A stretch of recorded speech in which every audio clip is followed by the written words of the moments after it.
अस्सलाम वालेकुम व्यूअर्स, कैसे हैं आप सब लोग। उम्मीद है सब लोग खैर खैरियत से होंगे। तो चलते हैं अपने नावल की अगली किस्त की जानिब। क्या हुआ, आने का बोला उसने। ताबा ने फिजा से आते ही सवाल किया। कह रहा था अभी नहीं आ सकता, अभी एक ज़रूरी केस पर काम कर रहा है।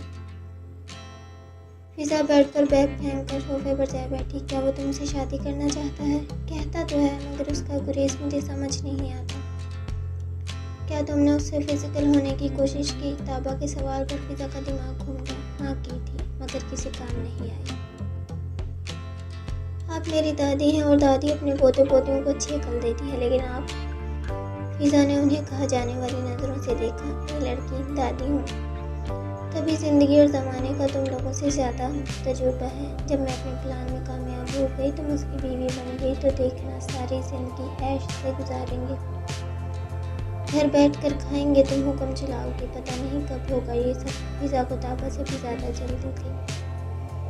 इसे अपने प्यार के जाल में फंसा कर रख और फिजिकल होती रही, मगर अपने जिस्म पर भरपूर हर शादी के बाद देना। फिलहाल उसके जज्बातों को भड़काती रहो, ताकि उसके मन से तुम्हें पाने की ख्वाहिश खत्म हो जाए। मत कभी भी औरत को मुकम्मल हासिल करने तक नहीं छोड़ता। अगर औरत का मिल पाना नामुमकिन हो तो उसे इल्ज़ाम ठहरा कर खुद छोड़ देता है, मगर तुम्हें वो पा सकता है, और इसके लिए वो यहाँ ज़रूर आएगा। बच्चे पैदा करने का बोल रहा है। फिजा को अभी उसके बच्चे वाली बात याद थी। सच में? ताबा ने हैरत से उसकी तरफ देखा। उसकी खुशी फिजा की। इसमें खुश होने की क्या बात है दादी? अरे पागल औरत, मर्द अपनी औलाद उसी औरत के पेट से चाहता है जिसे वो पसंद करता है। इसमें तुम्हारी भलाई है। बस करो, वक्त से पहले बूढ़ी हो जाऊंगी। इसमें मेरी क्या भलाई? इसमें मेरी कोई भलाई नहीं है। मैं जिसे अपने बच्चे पैदा करवाने की बात कर रहा था और मैंने भी हाँ बोल दी। ये तो तुमने बहुत अच्छा किया, मैं तो बहुत खुश हुई। ताबा वाकई बहुत खुश थी। तुम इस वक्त ये सब इसलिए कह रही हो क्योंकि तुमने हवेली की शान शौकत नहीं देखी, वहाँ के रहने वालों का ठाट बाट नहीं देखा। जिस दिन तुम वो सब देखोगी, उस चीज़ की लत तुम्हें लग गई, तो तुम उसके एक नहीं 10 बच्चे पैदा करने के लिए तैयार हो जाओगी। हवेली न हो गई, किसी राजा की रियासत हो गई। फिजा ने मुँह बनाया। किसी राजा की रियासत ही समझो। पता नहीं आप बचपन से कैसे मुश्किल मुश्किल बातें करती हैं। मुझे तो कुछ समझ नहीं आता। आप जो बोल रही हैं मैं कर तो रही हूँ, लेकिन इसमें मेरी कोई खुशी नहीं है। हाँ बस हम तमाशा हैंडसम है, खूबसूरत है, पेशे से एक वकील है, मेरे लिए अच्छी ज़िंदगी की वजह बन सकता है, लेकिन इससे बढ़कर मुझे कोई और सहूलत नज़र नहीं आ रही। तुम नादान हो जो आने वाले वक्त को नहीं देख पा रही। ताबा बस उसकी सोच पर अफसोस ही कर सकी। बाबा मुझे शादी करनी है। खादम बलोच के कमरे में आकर उसने जो बात बोली, खादम बलोच ने हैरत से अपने बेटे की तरफ देखा।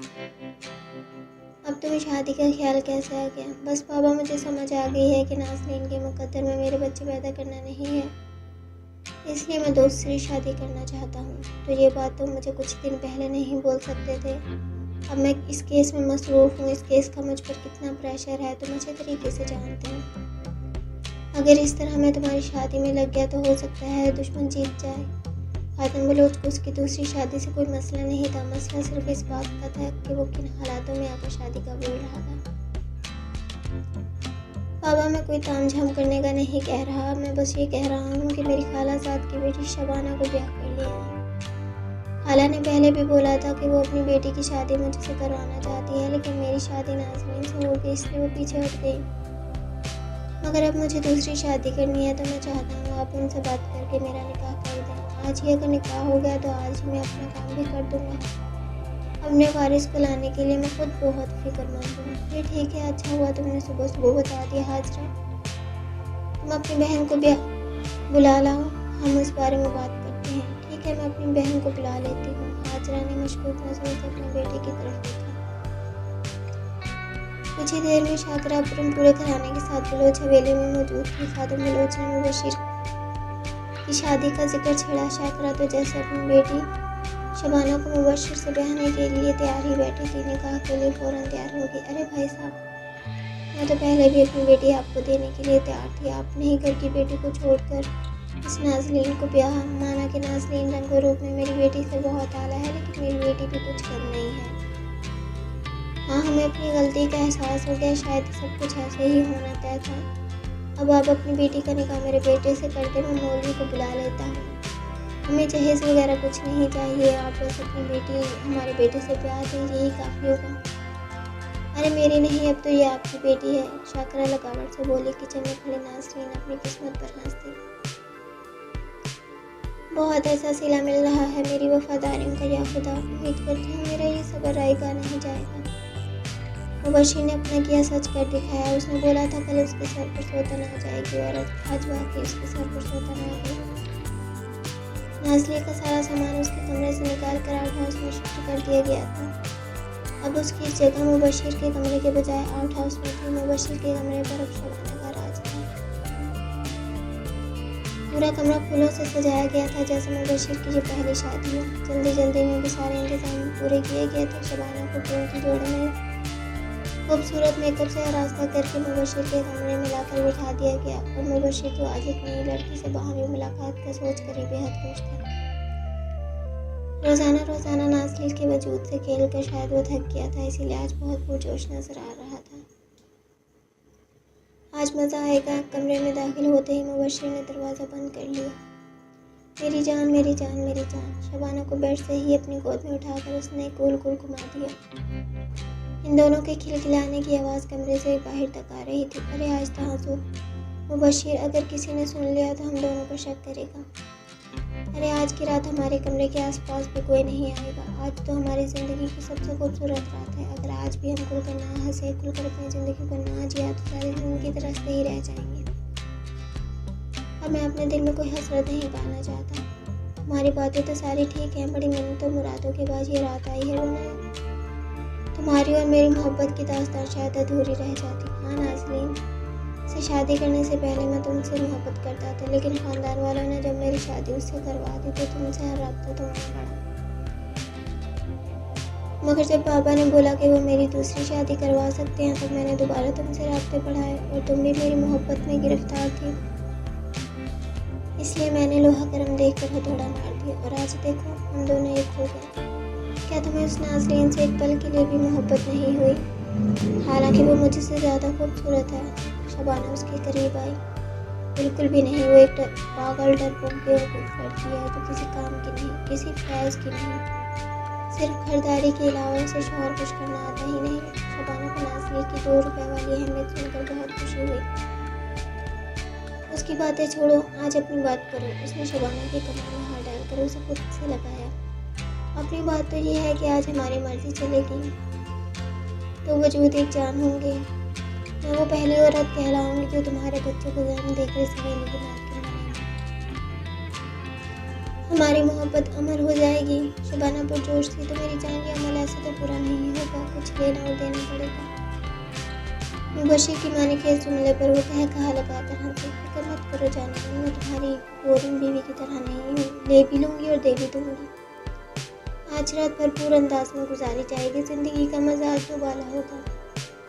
तो फिर उतारो ये फर्जी पर्दे और अपने हुस्न का दीदार नसीब होने दो अपने दीवाने को। तुम्हारी जवानी के 2 घूंट लगाकर मैं शराब होना चाहता हूँ। इन दोनों के दरमियान और भी मुज़ाकरात चल रहे थे। कमरे से बाहर खड़ी नाज़ली की बर्दाश्त जवाब दे गई। ओह,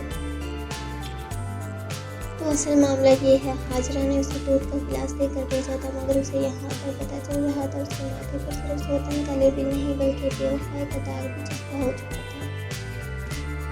मुबशिर बलोच, मुझ पर सोतन लेकर आइए, मैंने बर्दाश्त कर लिया, लेकिन तुमने सोच समझ कर मुझसे बेवफाई की।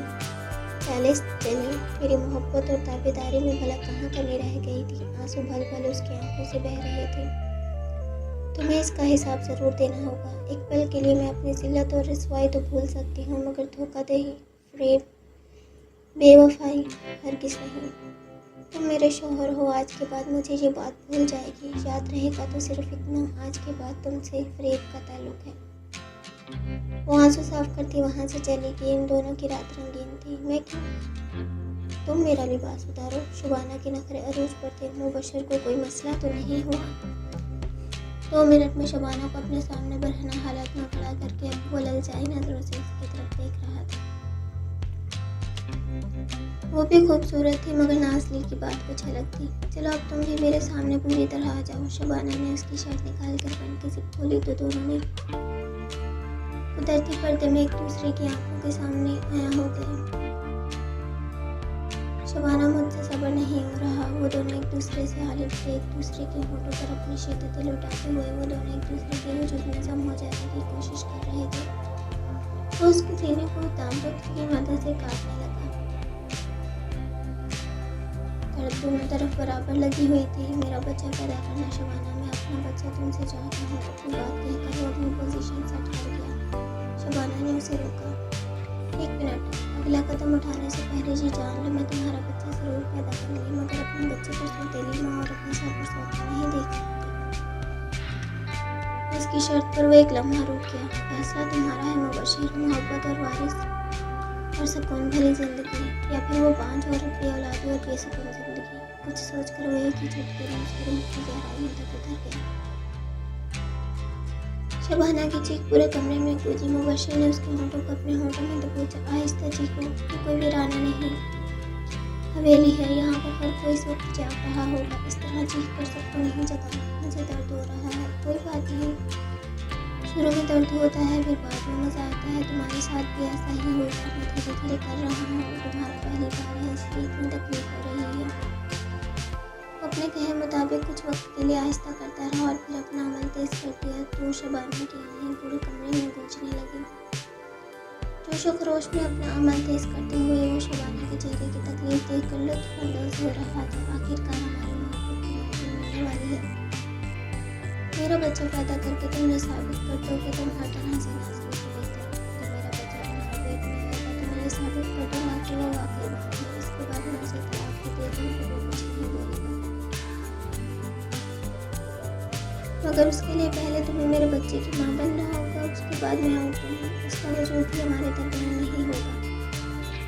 मैं तुम्हारे बच्चे को पैदा करूँगी और बहुत जल्द पैदा करूँगी। मुझे यकीन है कि आज ही की रात की मुलाकात के बाद मेरे पेट में हमल ठहर जाएगा और इसके बाद मुझे तुम्हारी रानी बनने से कोई नहीं रोक सकता। दोनों एक दूसरे को पाकर बहुत खुश थे। अगर किसी की दुनिया उजड़ी थी तो वो नाज़लीन थी। उसके पूरे वजूद पर किसी की नरम गरम सांसें धीरे धीरे रक्स कर रही थी। ऐसा लग रहा था जैसे कोई उसके वजूद की खुशबू को भरपूर शिद्दत के साथ अपने अंदर उतार रहा हो। किसी के दहकते होंठों की सरसराहट से अपने नीचे महसूस हो रही थी। फिर उसे अपनी नाभि में उंगलियां घूमने का एहसास हुआ। वो बेचैन हो उठी। सख्त खुरदरे हाथों ने उसके मुलायम रानों का तवाफ शुरू कर दिया। धीरे धीरे दोनों हाथ ऊपर की जानिब बढ़ रहे थे। दोनों हाथों ने उसकी के दरमियान आकर कुछ फासला कायम किया और फिर उसे अपनी गहराई में हलचल महसूस हुई। चंद लम्हों बाद उसे ऐसा लगा जैसे कोई उसके वजूद के 2 हिस्से करके उसमें दाखिल हो गया हो। वो झटके से उठकर बैठ गई। पूरे वजूद को हाथ लगाकर देखा तो नाजुक बदन पर लिबास कायम था। वो कुछ भी सलामत थी। आसपास किसी तीसरे की मौजूदगी का एहसास न था, मगर वो ख्वाब में भी पसीने से शराबूर हो चुकी थी। तुम्हारे होने का एहसास ही नहीं, ख्याल भी जान ले वह अल्तमश बलोच। काश के तुम जिंदा ही ना होते तो मेरी ज़िंदगी इतनी मुश्किल ना होती। सावरी की आंखों से टूट कर आंसू निकले। तभी नाज़लीन उसके कमरे में आई तो वो हैरत से अपनी भाभी को देखने लगी। आप इस वक्त दोबारा मेरे कमरे में आ गई। आपको पता होना चाहिए भाई इस बात को लेकर बहुत गुस्सा करेंगे। वो इसके लिए फिक्रमंद हो गई तो नाज़लीन जख्मी सा मुस्कुराई। अब वो गुस्सा नहीं करेंगे। तुम्हारे भाई की दूसरी शादी हो चुकी है। अब तुम्हें फिक्र करने की ज़रूरत नहीं है, बल्कि अब तो तुम्हें आदत डाल लेनी चाहिए कि मैं तुम्हारे आसपास ही रहा करूँगी और कोई सवाल करने वाला भी नहीं होगा। ये आप कैसी बातें कर रही हैं? भाई ने सिर्फ वारिस के लिए दूसरी शादी की है। मुझे यकीन है वो आपसे ही मोहब्बत करते हैं। लौट कर वापस आपके पास ही आएंगे। उसकी मासूम सोचकर वो बस मुस्कुरा सकी और सावरी के करीब आकर बैठ गई। काश कि तुम्हारी बातों में सच्चाई होती, मगर तुम्हारी बातों का तुम भरोसा भी नहीं रख सकती। मायूस ना हो, मैं जानती हूँ ये वक्त आपके लिए बहुत ज़्यादा तकलीफदेह है। अपनी सोतन शायद कोई बर्दाश्त नहीं कर सकता, लेकिन आपको हिम्मत करनी होगी। ये ख़ानदान ऐसे ही चल रहा है। अब तो हम इसमें रहना सीख चुके हैं, इसलिए हमें हर कदम के लिए तैयार रहना चाहिए। अब मेरी ज़िंदगी भी न जाने कौन सा मोड़ लेगी, लेकिन मुझे यकीन है वारिस आ जाने के बाद आपका इस घर में मुकाम बुलंद हो जाएगा। वो अपना गम भूल कर उसे दिलासे दे रही थी। नाज़लीन ने हैरत से उसकी तरफ देखा। वो अभी 18 साल की नहीं थी, मगर उसकी बातें 20-25 साल लड़की वाली थी। सावरी, मैं आज तुमसे कुछ मांगने आई हूँ, क्या तुम मुझे दोगी? अगर तुमने कभी भी मुझे अपनी बहन माना है तो मैं उम्मीद करती हूँ तुम मुझे खाली हाथ नहीं लौटाओगे। उसकी ऐसी अजीबोगरीब बात पर सावरी ने हैरत से उनकी तरफ देखा। ये आप कैसी बातें कर रहे हैं? मुझे आपकी बातों का मतलब समझ नहीं आ रहा। मैं अपनी बातों का मतलब भी समझाऊंगी, लेकिन पहले तुम मुझसे वादा करो तुम इनकार नहीं करोगी। अगर मेरे बस में हुआ तो मैं इनकार नहीं करूंगी। सावरी ने उसके हाथों पर अपना हाथ रखकर वादा दिया। मैं चाहती हूँ तुम अल्तमश बलोच का बच्चा पैदा करो। सावरी ने हैरतज़दा नजरों से उसकी तरफ देखा। कल तक वो उसके साथ बहुत हमदर्द थी, मगर आज वो उससे बोल रही थी कि अल्तमश बलोच के बच्चे पैदा करो। आप ऐसी बातें क्यों कर रही हैं? कि आप भी उसके जैसा सोचती हैं? नहीं, मैं उसके जैसा नहीं सोचती। मैं बस ये अपनी ख्वाहिश जाहिर कर रही हूँ। मैं पहली और आखिरी बार तुमसे कुछ मांग रही हूँ। वो भी यही चाहता है कि तुम उसका बच्चा पैदा करो, लेकिन आज के बाद मैं भी यही चाहती हूँ कि तुम उसके बच्चे की माँ बनो। इस खानदान का वारिस तुम्हारे पेट से आना चाहिए, यही सबके लिए अच्छा होगा। मैं उम्मीद करती हूँ तुम इसके बारे में सोचोगी। अगर तुमने नहीं सोचा तो तुम्हें सोच लेना चाहिए, क्योंकि यही तुम्हारा मुस्तकबिल है। आपको क्या हो गया है भाभी? मेरा इसमें कोई मुस्तकबिल नहीं। वो तो मुझे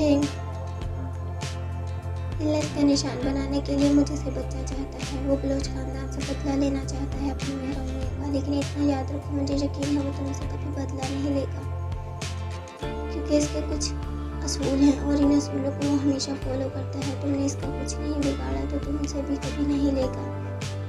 मैं चाहती हूँ तुम पूरे दिल से उसके बच्चे के लिए रजामंद हो जाओ। भाभी, मुझे लगता है आपने अपने सौतन का गम दिल पर ले लिया है, इसीलिए आप ऐसी बहकी बातें कर रही हैं। सावरी का लहजा तल्ख हो गया। वो साफ साफ लफ्ज़ों में मुझे मेरी अहमियत जता चुका है। इसके बाद भी मैं कोई गलतफहमी पालूं जो मुझसे नहीं होगा। तुम मुझे गलत समझ सकती हो सावरी, लेकिन मैं तुम्हारा बुरा नहीं चाहती। मैंने जो बोला इसके बारे में ज़रूर सोचना, और तुम सो जाओ।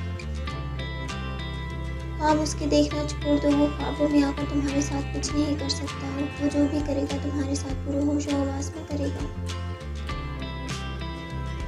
वो अपनी बात कहकर सावरी के कमरे से बाहर निकल आई। एक उम्मीद थी कि सावरी उसकी बातों को ज़रूर समझेगी, मगर वो भूल गई। दोनों की हालत भले एक जैसी थी, मगर सावरी की ज़िंदगी का इतना तजुर्बा नहीं था। वो अभी भी बच्ची थी।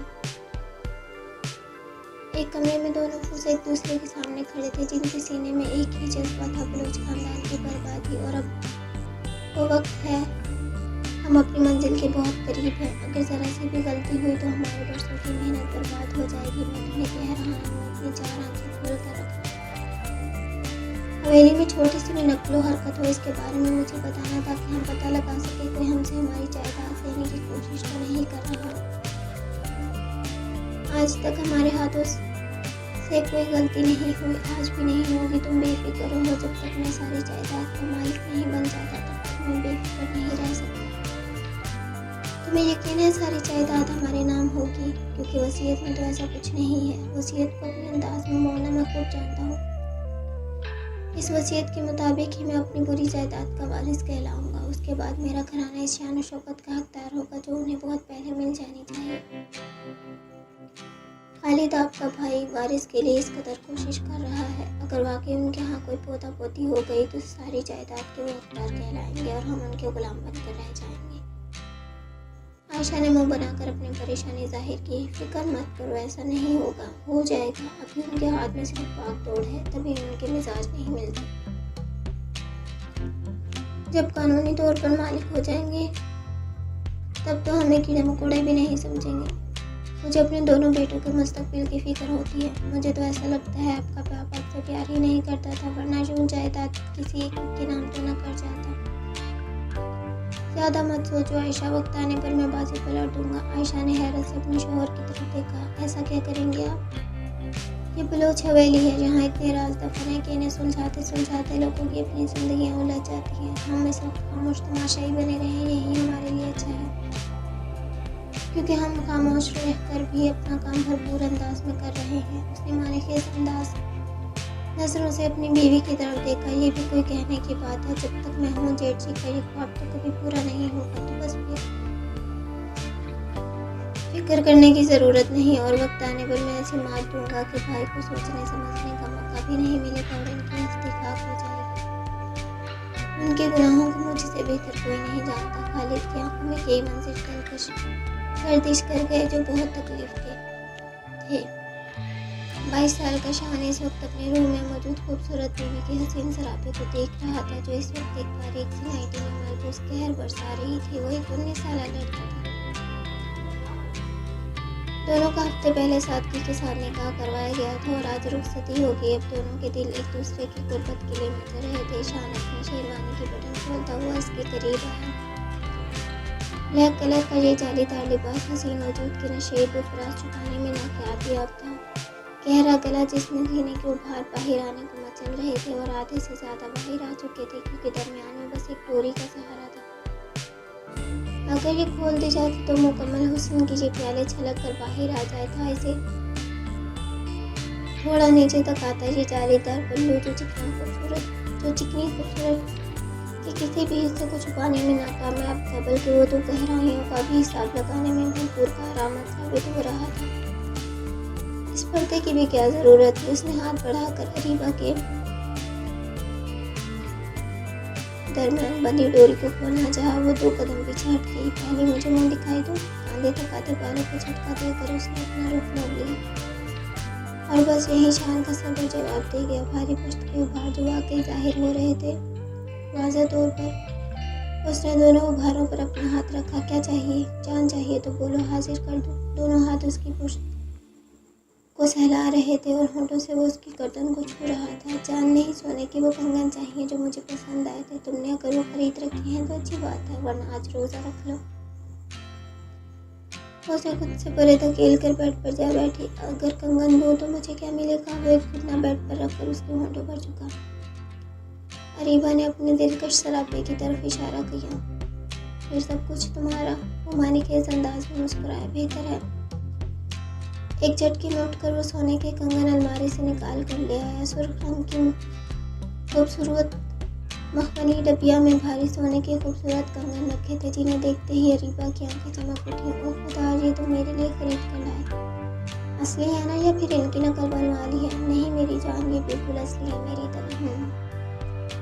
और उसने कंगन अपनी कलाई की ज़ीनत बना ली। खूबसूरत है, अच्छे लग रहे हैं, मुझे बहुत अच्छे लगे। वो वाकई खुश हो गई। अब मुझे मेरी मुंह दिखाई दो। शान की डिमांड पर वो मुस्कुराई। कनीज़ आपकी खिदमत में हाजिर है, कर लें मसूद। उसके सिर्फ इजाज़त देने की देर थी। शान ने उसे औंधा लिटाकर कमर पर बंधी डोरी खोल दी और भारी पुश्त को मुट्ठी में समाने की कोशिश की, मगर नाकाम रहा। अरीबा एकदम सीधी हुई। क्या करना चाहते हो? जानते हो ना गुनाह मिलता है। वो कुछ शर्मिंदा हुआ। अरीबा ने आगे बढ़कर उसके होंठों को छुआ और यहाँ से उनकी रात का सफर शुरू हो गया। पहली बात होकर वो दोनों एक दूसरे के वजूद को लिपटे रहे। जज्बात वक्त के साथ भड़क उठे। दोनों की बर्दाश्त जवाब दे चुकी थी। कमरे में आहट और मदहोशकुन आवाज़ें मुसलसल गूंज रही थी। शान ने आखिरी लम्हे मरहला तय करने के लिए उसकी को खोला। अपनी पोजीशन सेट करने से पहले अरीबा के मजे में वजूद को देखा, फिर अपनी आंखें बंद की तो अपने बाप का चेहरा आंखों के सामने घूम गया। आज की रात मुकम्मल करो, अपनी बीवी से हर रिश्ता कायम करो, चाहे इसके लिए तुम्हें हद तक चाहे मुशक्कत करनी पड़े, मगर पूरे महीने तुम अपनी बीवी से जुदा नहीं होगे। याद रखना, इस महीने तुम्हें जो चाहिए मिलेगा,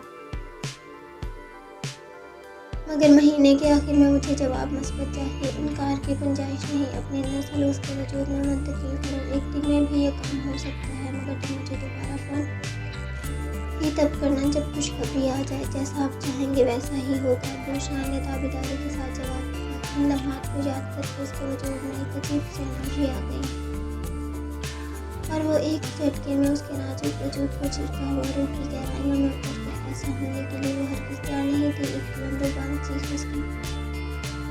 उसके मुंह से बरामद हुई। आंखों बल कर बाहर आने को हो गई। क्या कर रहे हो? ये तुमने क्या करती है? मुझे तकलीफ हो रही है। वो रोने लगी। शान ने गुस्सैली नजरों से उसकी तरफ देखा। दिल चाहा उसके चीखों पुकार पर एक तमाचा दे मारे। ऐसे मौके पर उसे अरीबा का शोर मचाना अच्छा नहीं लगा, मगर कुछ सोचकर उसने अरीबा के दोनों हाथों को अपने हाथों में थाम कर पेट पर लगाया। मेरी जान, तुमने ही कहा था सब कुछ मेरा है, मैं अपना हक वसूल कर रहा हूँ। अब अगर तुम्हें तकलीफ हो रही है तो बर्दाश्त करो। जैसे कंगन लेकर तुम खुश थी वैसे ही इस समर में मैं बेहद खुश हूँ।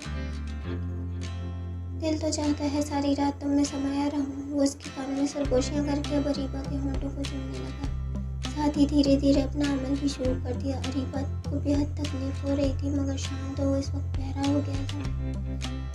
एक जुनून उसके सर पर सवार होता जा रहा था जो हर गुजरते लम्हे वो अपने अमल को तेज करके पूरा कर रहा था। अरीबा की जान निकलने वाली थी, वो पूरी तरह तड़प रही थी। बेजा शिद्दत पर वजूद ही गोली खा रहा था। आखिरकार कतरा कतरा करके इसके रूह में उतर के टुकड़ों टुकड़ों होकर अरीबा के बराबर लेट गया। अरीबा अभी भी हाँप रही थी। शान ने गर्दन मोड़कर उसकी तरफ देखा। कुछ देर पानी या जूस पीकर आराम करना, हम थोड़ी देर बाद फिर शुरू करेंगे। मैं थक गई हूँ और हिम्मत बाकी नहीं रही। अरीबा के जवाब को उसने सिरे से ही नज़रअंदाज कर दिया। तुम्हारी मर्जी, मगर कुछ देर बाद अगर कमजोरी हो तो मुझे इल्ज़ाम मत देना। मैं चाहते रहो उठ कर सो गया, मगर अरीबा को हैरत हुई। फिर खामोश हो गई। आज उनकी स्पेशल नाइट थी। भला आज की रात कोई मर्द बहाने कब भूलता है। खामोशी से उठकर उसने एनर्जी ड्रिंक लिया और वाकई 3-3.5 घंटों के बाद शान दोबारा उसके वजूद को ज़ेर करने में कोशा हो गया। पिछली सुनवाई में केस की कार्रवाई शुरू होने से पहले ही खादिम बलोच अपने दिल को पकड़कर बैठ गया। सबके मुताबिक उसकी तबीयत खराब हो गई, मगर ये अल्तमश बलोच और अदनान के सिवा चंद लोग ही जानते थे कि ये झूठ है। सब सोचा समझा ड्रामा है। अल्तमश ने आंखों में उन्हें दाद दी। बहुत अच्छा खेल किया चाचा जी। खादिम बलोच की तंजिया मुस्कुराया, आंखों में चैलेंज बाजा था। तुम कल के बच्चे हो और हम इस खेल के पुराने खिलाड़ी। तुम्हारा ये केस सारी जिंदगी की अखबारी बन जाएगा। अल्तमश ने उनकी आंखों का पैगाम पढ़ा तो मुस्कुराया। ऐसा नहीं होगा, आप खिलाड़ी होंगे, मगर मुझे अपना साथ तस्वुर करें। अगली बार इंशाल्लाह आपको भरपूर टक्कर का जवाब मिलेगा। अल्तमश बेटा, पिछले 17 दिनों से तुम जो ही हर वक्त मसरूफ रहते हो। बच्चा कोई परेशानी है तो बताओ। अपनी माँ को सुनहरा को अपने बेटे की बेहद फिक्र थी। नहीं, वो बस केस को लेकर थोड़ा परेशान हूँ। केस का नाम सुनते ही सुनहरा के चेहरे पर सख्ती आ गई। मैंने बोला था ना, इन लोगों से उलझने की ज़रूरत नहीं है। हम अपनी ज़िंदगी में खुश हैं। तुम्हें ये बात ना जाने कब समझ आएगी। मैं जानता हूँ माँ, हम अपनी ज़िंदगी में खुश हैं, लेकिन फिर भी मैं उनसे उलझना चाहता हूँ क्योंकि परसों पहले वो आपसे उलझ गए थे। वो अगर हक पर होते तो मैं उन्हें कुछ भी नहीं कहता, लेकिन वो हक पर नहीं है और नाजायज़ के ख़िलाफ़ आवाज़ उठाने की तरबियत आप ही ने मुझे दी है। मगर मैंने तुम्हें ये भी सिखाया है कि जहाँ खामोश रहने में बेहतरी हो वहाँ खामोश हो जाना चाहिए। मुझे एक बात बताएं माँ, 24 सालों से आप खामोश हैं, क्या बेहतरी आई? नहीं आई ना, फिर आप मुझे कैसे खामोश रहने का बोल सकती हैं? सुनहरा चंद पल के लिए लाजवाब हो गई। मगर मुझे लगता है तुम जिस बुनियाद पर ये केस लड़ रहे हो वो बुनियाद ही कमज़ोर है। ऐसा आपको लगता है क्योंकि आप हकीकत से वाकिफ़ नहीं हैं। जिस दिन आप हकीकत से वाकिफ़ हो जाएंगे उस दिन आपको मैं गलत नहीं लगूंगा और ये दिन बहुत जल्द आएगा। मैं चाहती हूँ कि मैं गलत साबित हो जाऊँ और मेरा बेटा हर जगह सही साबित हो, लेकिन मुझे कभी भी दौलत का लालच नहीं रहा। ज़िंदगी का सबसे कीमती असासा मोहब्बत होती है बेटा। अगर वो हमें मिल जाए तो दौलत की ज़रूरत नहीं रहती। एक दिन तो मेरी बात ज़रूर समझ आ जाएगी। मैं जानता हूँ माँ, मोहब्बत बहुत बड़ी दौलत होती है, लेकिन मोहब्बत का कोई वजूद नहीं होता। ये भी मैं जानता हूँ अगर कहीं मोहब्बत है तो सिर्फ आप और मुझ में, आपका मुझसे लगाव, आपका मुझसे प्यार। दुनिया में मोहब्बत का बस यही रूप है, एक माँ और बेटे की मोहब्बत। इसके अलावा हर रूप झूठ है। मैं इस केस पर मेहनत कर रहा हूँ और मुझे यकीन है मुझे कामयाबी ज़रूर मिलेगी, क्योंकि मुझे मेरी माँ का वकार वापस लाना है। मगर पिछले 17 दिन से तुम अच्छी तरह खा पी नहीं रहे, हर वक्त बाहर रहते हो। जब घर आते हो तो अपनी इन बड़ी बड़ी किताबों में सर देकर बैठे रहते हो। सुनहरा को बस इसकी फिक्र थी, तभी वो परेशान थी। जब हम जंग के लिए जाते हैं तो पहले तैयारी करना ज़रूरी होता है। आप ये समझ लें मैं भी जंग के लिए जा रहा हूँ, जिसके लिए तैयारी बहुत ज़रूरी है। पिछली बार तैयारी थोड़ी कमज़ोर थी तो इस वजह से मुखालिफ पार्टी जीत गई, लेकिन इस बार पूरी तैयारी करके जाऊँगा और ऐसा वार करूँगा कि सामने वाले को तड़पने का भी मौका नहीं मिलेगा। अस्तगफिरुल्लाह, अल्तमश किस तरह की बातें करने लगे हो? इज्जत के साथ आकर खाना खाओ और फिर सुकून की नींद लो, वरना पिटाई लगाऊंगी। वो उसे कान से पकड़कर छोटी सी डाइनिंग टेबल पर ले आई। खाना खाकर वो बिस्तर पर आ गया। बहुत जल्दी ये वक्त बदल जाएगा। सबको घूर घूर कर वो आने वाले वक्त बताने वाला बन रहा था। आंखें गहरी सोच का पता दे रही थी। तभी उसकी नज़र खूंटी पर लटके अपने कपड़ों के साथ झूलती टाई पर गई। सावरी मासूम सा खूबसूरत चेहरा नजरों के सामने घूम गया। नाभि होंठ खुद ब खुद मुस्कुराहट में ढल गए। 18 दिन हो गए सावरी, तुम्हारे वजूद से बिल्कुल बेखबर हूँ। आंखें बंद करते ही उसका महकता वजूद हवासों पर सवार हो गया। दिलकश वजूद की रहनाइयों के पीछे हम सहरंगेज गहराइयाँ, दिल नशीन खुमार आलूद वजूद भला कब बेखबरी के काबिल था। कल दोबारा केस के लिए जाऊँगा, मगर उसके लिए तुम्हारी बाहों का हिसार दरकार है। अल्तमश के वजूद में बेचैनी उमड़ने लगी। दिल हुमक कर उसके आगोश में जाने के लिए तड़पने लगा। रात गहरी हो रही थी। थकान के बावजूद ये बिस्तरों से काट खाने को दौड़ रहा था। आखिरकार वो एक फैसला करके उठ खड़ा हुआ। मैं आ रहा हूँ सावरी, तुम्हारे वजूद से अपने दर्द मिटाने, तुम्हारी सांसों में अपनी सांसें अंडेले, तुम्हारी नर्म और मुलायम वजूद को खुद में समेटने और तुम्हारी रूह की गहराइयों में उतरने। इन दिनों बहुत सुकून से सोई हो कि मुझे तुम्हारी आंखों में अपना अक्स देखना है। इसके अलावा इस वजूद पर मेरी मोहब्बत के निशान। वो ब्लैक हुड वाली जैकेट उठाकर पिछले हिस्से की जानिब होता हुआ हवेली में दाखिल हो गया। बड़े बड़े टक भरता जब आउट हाउस के सामने से गुजरा तो नाज़िया ने काला साया देखकर घबरा गई। जैसे ही कमरे से बाहर निकलकर इस साये के पीछे गई तो ये साया सावरी के कमरे में दाखिल हो गया। बिना उसका चेहरा देखे वो समझ गई ये अल्तमश बलोच है। कुछ सोचकर वो वापस अपने कमरे में आकर लेट गई। कुछ दिनों की तरह आज भी नींद आंखों से गायब थी। या अल्लाह, सावरी के पेट में अल्तमश की औलाद का ठहराव कर दे। आंखें बंद करके उसने दुआ की। वो इस वक्त शावर लेकर बात काउन में मलबूस आईने के सामने खड़ी थी। 18 दिनों से वो उसे तंग करने नहीं आया था। सावरी खुश थी। अपने बात कानून की डोरियां खोलकर आईने में अपने दिलकश वजूद को देखा। जहाँ उसका दिया अब कोई निशान बाकी नहीं था। रोम रोम पहले की तरह बेदाग और शिफाफ हो गया था।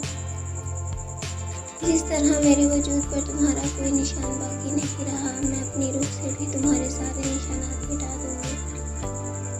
मुस्कुरा के उसने दिल में जो अहद किया था, उसके बाद वो सुकून की नींद सो जाना चाहती थी। डोरियां बांधकर जैसे ही वो बेड पर जाने लगी, दरवाज़ा खुलने की आवाज़ पर मुड़ी,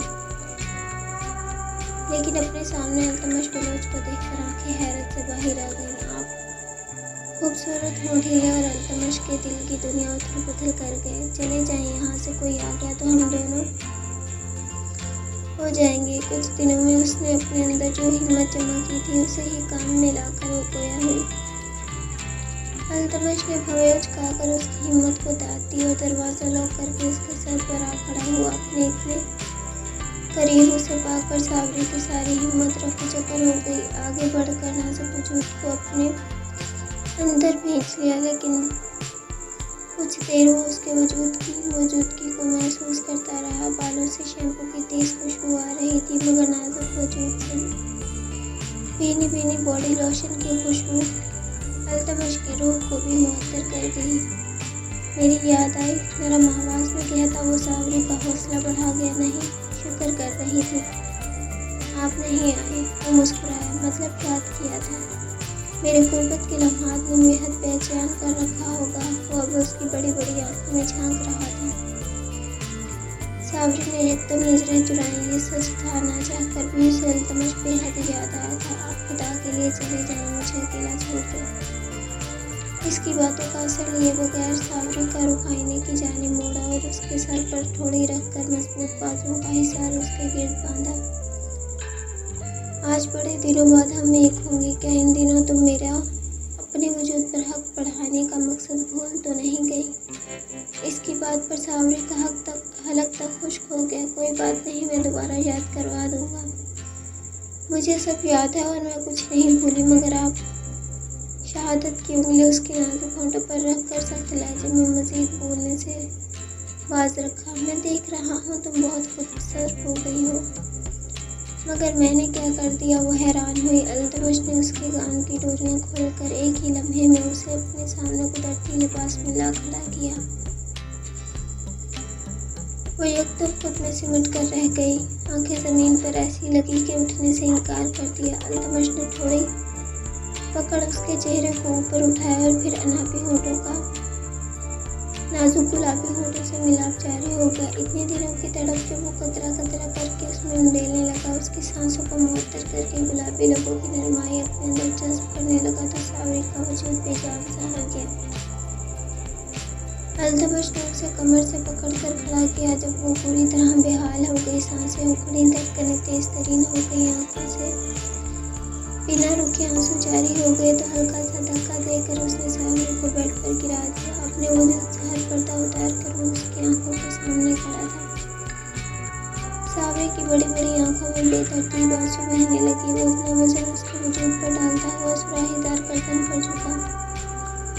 वहाँ से अपनी तशनगी मिटाने की शुरुआत की। बेचैन लब मुसलसल गर्दन का तवाफ करते, जब जज्बात हद से ज़्यादा भड़क जाते तो वो दांतों से उसे काट कर अपनी तीखी तशनगी मिटाने की कोशिश करता। दिल में जज्बात का समुंदर भड़क उठा था। खुरदरे हाथ मुलायम वजूद का तवाफ कर रहे थे। ऐसा कोई हिस्सा बाकी न था जहाँ उसके हाथों ने रसाई न की हो। दोनों की बदन बेड से नीचे लटक रही थी। सावरी ने अपने पाँव अकड़ा लिए और इसके अपनी शिद्दतें लुटाते हुए वो मदहोश हो रहा था। एक खुमार था उसके वजूद में जो अल्तमश के सर चढ़कर बोल रहा था और उसके देह गुदाज में मौजूद दो खूबसूरत प्यालों की जाम को वो भरपूर अंदाज में पी रहा था। मगर वहाँ अपने दांतों के निशान बनाते बनाते वो नीचे आ गया। इस बार वो तलब करने का इरादा था, इसलिए अपनी जेब से टाई निकाल कर सावरी के हाथों पर बांध दी। अगले ही लम्हे वो उसकी को मजबूती से पकड़कर कमर के नीचे गहराइयों में सर छुपा कर अपनी तड़प मिटाने लगा। सावरी के लिए ये बिल्कुल नया था। वो तड़प उठी, नहीं खुदा के लिए क्या कह रहे हैं, मुझसे बर्दाश्त नहीं हो रहा। वो उठकर बैठी मगर अल्तमश ने धक्का देकर वापस लौटा दिया। बिन पानी की मछली की तरह वो पाँव मार रही थी मगर अल्तमश की पकड़ इस कदर मजबूत थी कि वह चाह कर भी कुछ न कर पाई। चंद पलों बाद शायद उसे तरस आया या फिर उसके जज्बात बेकाबू हो गए। उसने अपनी पोजीशन महसूस जगह सर्च की और सावरी के नाजुक वजूद की गहराइयों में समा कर उसे राहत बख्श दी। वो नीचे खड़ा कहने की मदद से उसके वजूद पर झुका था। आज उसके वजूद को राहत बख्शने की कोशिश नहीं की थी, बल्कि सुकून के साथ दोनों हाथ अपने ठोड़ी के नीचे रखकर उसके तासुरात का जायजा ले रहा था। जहाँ बेचैनी, तकलीफ, इज़्तिराब जैसे कि तासुरात रक्सा थे, सबसे बढ़कर ऐसी बेबसी थी जिसका शायद कोई हल ना था। वो एक झटका लगाता तो सावरी का वजूद पूरा हिल जाता। उसके लिए आज ये बहुत मज़ेदार था। कुछ वक्त बाद उसने अपना अमल तेज़ किया। पूरा बेड शदीद झटकों के पास हिल रहा था और सावरी की हालत बेहद ख़राब हो चुकी थी। पूरा जिस्म पसीने पसीने हो गया, सांस फूली थी। पूरे जिस्म का रंग जैसे नूचल कर चेहरे में आ गया। आसमाया हो जब वो अपनी इसमें उंडेल कर फारिग हुआ तो सावरी के चेहरे पर बला का इत्मीनान आ गया। आंखों से दो आंसू निकले मगर जिस राहत से उसने आंखें मीची वो नज़ारा दिल फरेब था। अल्तमश उसे लेकर बेड पर आ लेटा, हाथ खोल दिए और उसकी बाहों को अपने गिर्द लपेट कर सर को उसके सीने पर रखा और खुद एक हाथ उसके पेट और दूसरा हाथ कमर के गिर्द हायल कर लिया। मुझे सुलाओ सावरी, एक नया हुक्म। सावरी ने कपकपाते हाथ उसके बालों में फंसाए। सो जाए, लहजा गुलगुज़ था। वो उसकी हालत खूब समझ रहा था मगर राहत और सुकून चाहता था जो उसकी पनाहों में मौजूद था। चंद लम्हों में ही वो नींद की वादियों में खो गया। सुबह फजर के वक्त उनकी आँख खुली, अभी भी वो उसी पोजीशन में सो रहा था। उठ जाए, मुझे नमाज अदा करनी है। वो बेबसी से हुए हुए वो उठा और उसे भी अपने साथ लेकर गुसल की घर से वापस वॉशरूम में चला आया। बाथटब में पानी भरा और सावरी के वजूद को उसमें उतार कर खुद भी उसके ऊपर आ गया। शावर लेने से ज़्यादा उसका इरादा रोमांस का था, इसलिए वो उसकी गर्दन पर झुकाया। ठंडे पानी में दोनों के वजूद एक दूसरे के करीब थे। वो बाथटब में हिल भी नहीं पा रही थी। मज़ाहमत करना तो बहुत दूर की बात है। खुद की सैराब करता रहा। वो बेचैन होती रही मगर सुबह के वक्त उसे कम बेचैन किया। जल्दी उसकी गहराइयों में समाकर अपना अमल जारी कर दिया। इस वक्त वो रोना नहीं चाहती थी, बस खामोश बनी उसे देख रही थी जो उसके वजूद को बड़ी शान से फतह कर रहा था। अपनी ज़ात का झंडा उसके वजूद पर लहरा कर अपने नाम की मोहरें जगह जगह नस्ल करती। दिलकश बेबाक जिस्म दोबारा रंगीन हो गया। सुबह सुबह उसके अंदर समाकर जो सुकून अल्तमश को हासिल हुआ वो शायद आज से पहले कभी मैसर नहीं हुआ। जल्द ही वो कतरा कतरा करके उसके अंदर समा गया। फिर गुस्सा लेकर जब दोनों बाहर आए तो अल्तमश ने उसका रुख अपनी जानिब मोड़ा।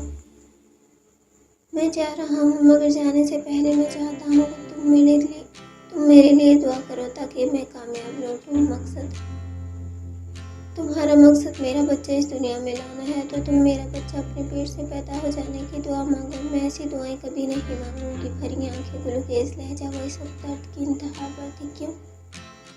क्या तुम नहीं चाहती मैं इस हवेली में आ जाऊं? छुप छुप कर मिलने से बेहतर है मैं सरेआम दिन दहाड़े तुम्हारे कमरे में आ जाऊं। नहीं, मैं ऐसा कुछ नहीं चाहूँगी और कभी नहीं। देखना, आप कभी नहीं जीत पाएंगे, कभी भी नहीं। मेरे घर वालों के साथ आपकी जो भी रंजिशें हैं कभी ख़त्म नहीं होंगी। वो चीख उठी। उसके चीखने पर अल्तमश मुस्कुराया जैसे उसकी तकलीफ से उसे मज़ा आ रहा हो। लेकिन आज जीत मेरी ही होगी, ये मैं सुबह ही देख चुका हूँ।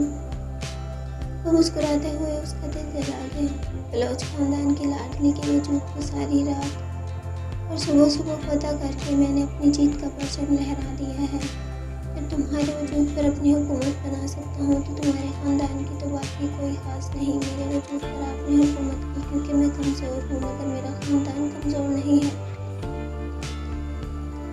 अच्छा, तो देख लेते हैं किसमें कितना दम है। वैसे तुम्हारा वो मुबश्शिर भाई तो शदीद मर्दाना कमज़ोरी का शिकार है, ये तो सारा ज़माना जानता है। उसकी बातों पर साबरी ने तन पर से मुँह फेर लिया। अगर मैं जीत गया तो आज रात भी तुम मुझे खुश करोगी। मैं दोबारा आकर ऐसे अंदाज में तुम्हारे अंदर दबाऊंगा कि तुम्हारी जान आहिस्ता आहिस्ता निकले। वो उसके कानों में सरगोशी करके चला गया। उसके मुंह से अल्तमश के लिए गलत अल्फाज निकले। यकदम मुड़कर उसने कुछ उठाकर ज़मीन पर मारना चाहा, मगर एक ज़ोरदार चक्कर आने पर वो लहरा कर बेड पर जा गिरी। अगर आप लोगों का रिस्पॉन्स अच्छा आया तो मैं कल को एक बहुत रोमांटिक से एपिसोड दूँगी। तो आप लोग रिस्पॉन्स अच्छा दें, चैनल को सब्सक्राइब करें।